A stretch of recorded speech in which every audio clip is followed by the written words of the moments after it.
bat navigates by sending out signals, and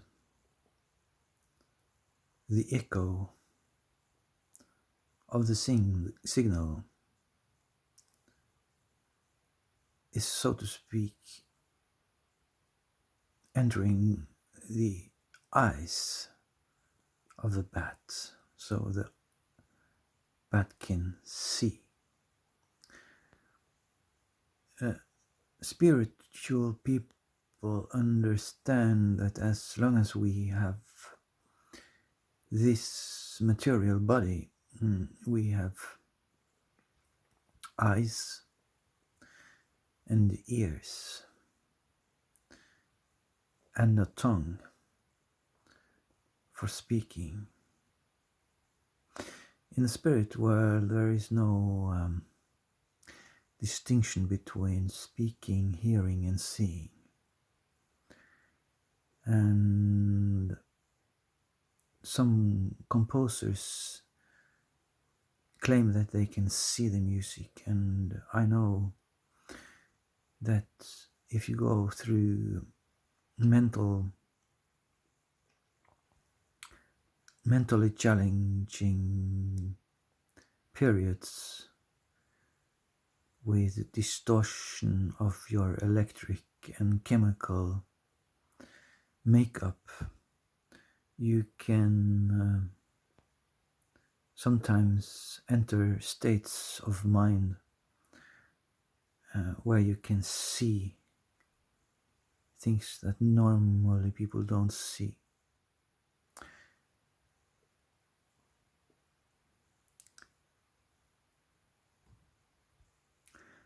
Agatha Christie's Poirot, he used to speak to his suspects, and while watching their reaction, he concluded what they were perceiving and how they were perceiving it, what he was saying. When you are together with other people, you can do the same as a bat. You can send out signals.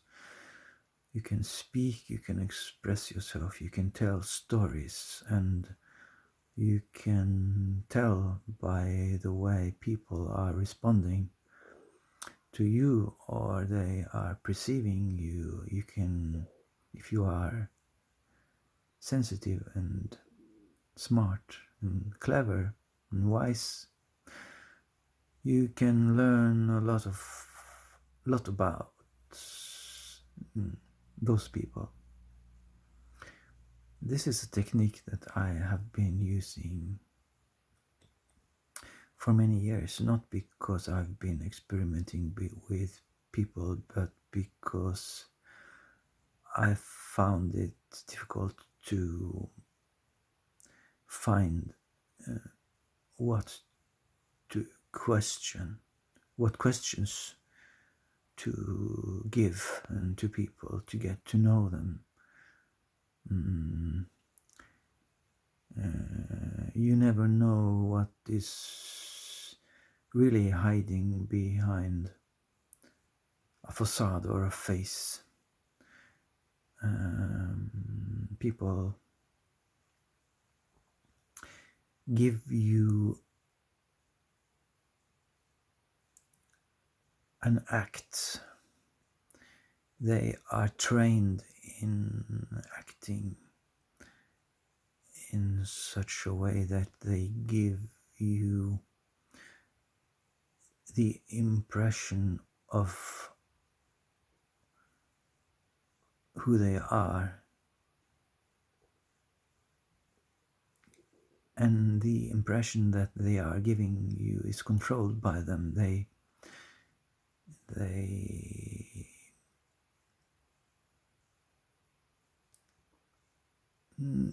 don't reveal what is beside behind the facade. They reveal the facade, and the facade is an act.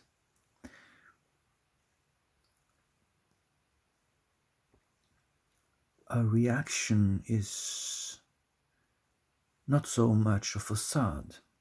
When you talk to people and let's say you talk about really difficult subjects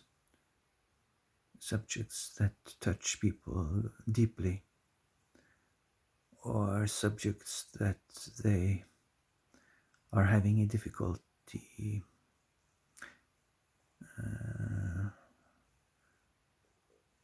themselves facing, then the facade is showing cracks, and out of the cracks comes light or information about them that they would rather hide from you. There are many good reasons why you should hide a lot of things from other people. People need boundaries. We need to keep a distance between ourselves and others to maintain our integrity.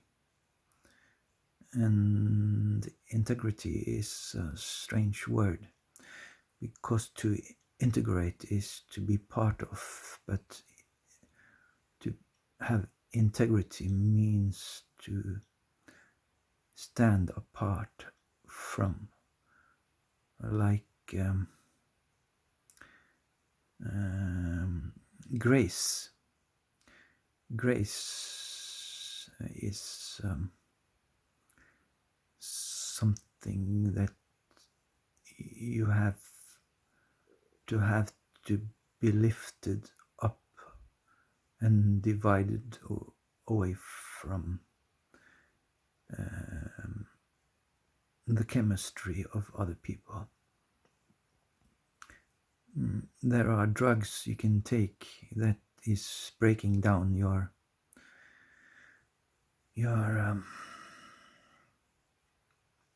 integrity, and you become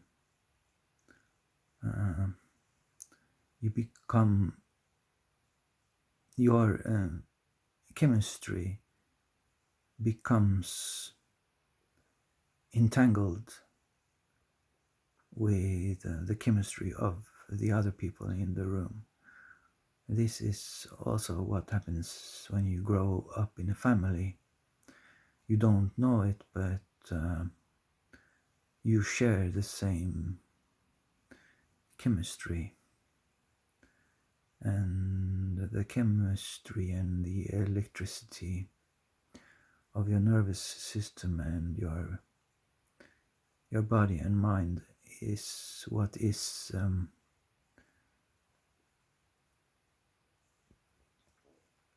perceiving and detecting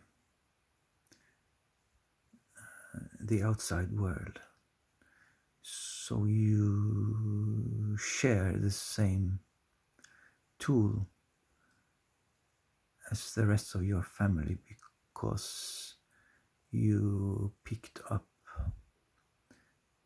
this perception from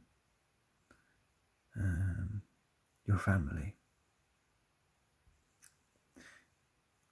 Right now I actually forgot what I was talking about, what I was starting off with.